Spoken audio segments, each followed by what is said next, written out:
సృష్టిలో కొండలు, వాగులు, వంకలు, సెలయేళ్ళు ఎన్నున్నప్పటికీ వాటికి పచ్చదనాన్ని తోడు చేస్తేనే సృష్టిలో సంపూర్ణత వస్తూ ఉంటది. అది మొక్కల వల్ల, చెట్ల వల్లనే సాధ్యమవుతుంది. పక్షులకు గాని, జంతువులకు గాని, మానవులకు గాని, ప్రతి ప్రాణికి ఉపయోగపడేది వృక్షాలు, మొక్కలు. మనందరికీ తెలుసు, వాటి ద్వారా వచ్చే పుష్పాలు కానివ్వండి, వాటి ఫలాలు కానివ్వండి, వాటిలోని మకరందం కానివ్వండి, బాటసారులకు అది ఇచ్చే నీడ కానివ్వండి, ప్రపంచంలో దేవుడు ఆ వృక్షాలని మనకి వరంగా అనుగ్రహించారు. చక్కని పచ్చదనం, ఆహ్లాదకరమైనటువంటి వాతావరణం, ఆరోగ్యాన్ని ఇచ్చే చక్కని వృక్షాలు, మొక్కలు మనం చూస్తూ ఉన్నాం. ఫలాలు కోసుకుంటూ, పుష్పాలను తీసుకుంటూ మానవుడు ఈ రోజు దాని ద్వారా లబ్ధి పొందుతున్న పరిస్థితిని మనం చూస్తున్నాం.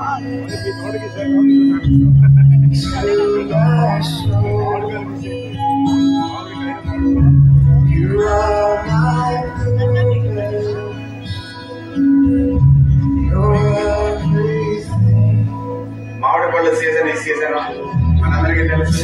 డబ్బులు ఇచ్చి కొట్టుకుంటా ఉంటాం. అది టేస్ట్ ఉంటుందో లేదో కానీ రోడ్డు పక్కన ఉన్న చెట్ల మీద రాళ్ళు వేసి దొంగ మామిడికాయలు తింటే ఆ రుచి వేరుగా ఉంటుంది. ఆకతాయిలు ఈరోజు మనం చూస్తూ ఉన్నాం. మరి ఎంతో చక్కని ఫలాలు ఇచ్చే వృక్షాలు.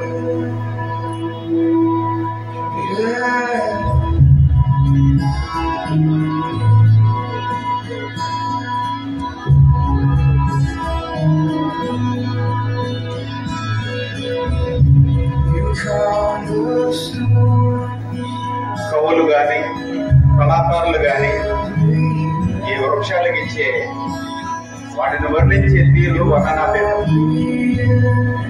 వాళ్ళ హావభావాల నుంచి వచ్చే ఆ మధురమైనటువంటి ఆ రాతలు గాని, ఆ పద్యాలు గాని మానవునికి ఎంతగానో ప్రోత్సాహకరంగా, ఉపయోగకరంగా ఉంటాయి.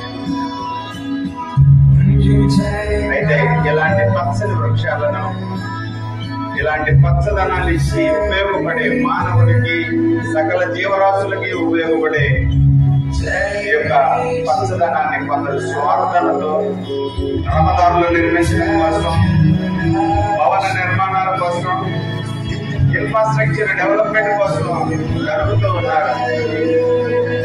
మానవుడు అనుకుంటున్నాడు వాటిని నరిగితే మనకు ఉపయోగపడే, కానీ తనందరికి తనే ఈ వృక్షాలను నాశనం చేస్తూ, పచ్చదనాన్ని తీసివేస్తూ హాని చేసుకుంటున్నాడని వాళ్ళకి అర్థం కావట్లేదు.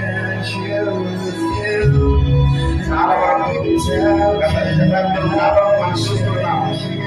ఇన్ఫ్రాస్ట్రక్చర్ డెవలప్మెంట్ కోసం ఎంతో పచ్చదనాన్ని తీసివేసి స్వార్థం కోసం మానవుడు తన వ్యాపారాన్ని అభివృద్ధి చేసుకుంటున్నాడు.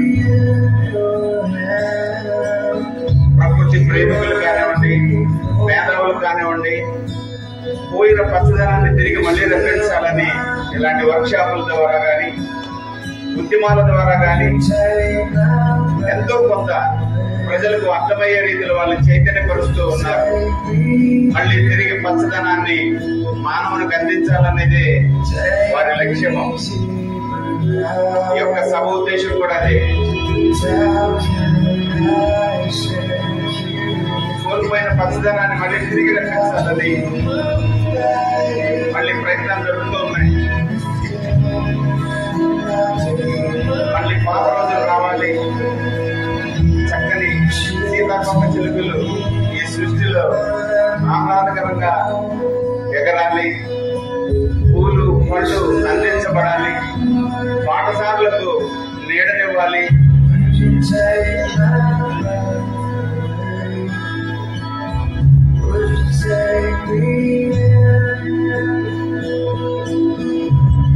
Take me to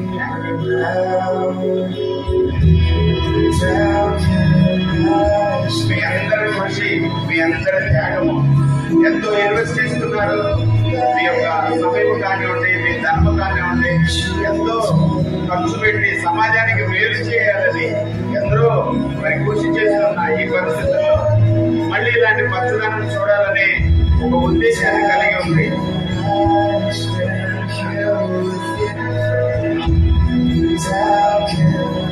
అయితే మళ్ళీ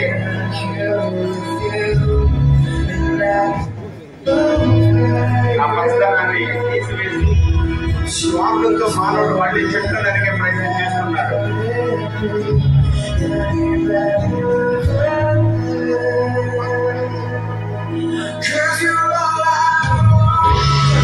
ఇదిగో ఇలాంటి ఉద్యమాల ద్వారా, ఇలాంటి కార్యక్రమాల ద్వారా చెట్లు నరికించబడటం అనే కార్యక్రమాన్ని అడ్డుకుంటూ ఆ దినాల్లో అశోకుడు మనం చదువుకున్నాం, అశోకుడు చెట్లు నాటించాడు అని వీరపదైన వాడు చెట్లు నరికించాడు. మరి ఇలాంటి కార్యక్రమాల ద్వారా మరి అశోకుడు లాగా చెట్లు నాటిద్దామా, వీరత్వం లాగా చెట్లు నరికిద్దామా మనమే నిర్ణయించుకున్నాం. జై హింద్, జై భారత్.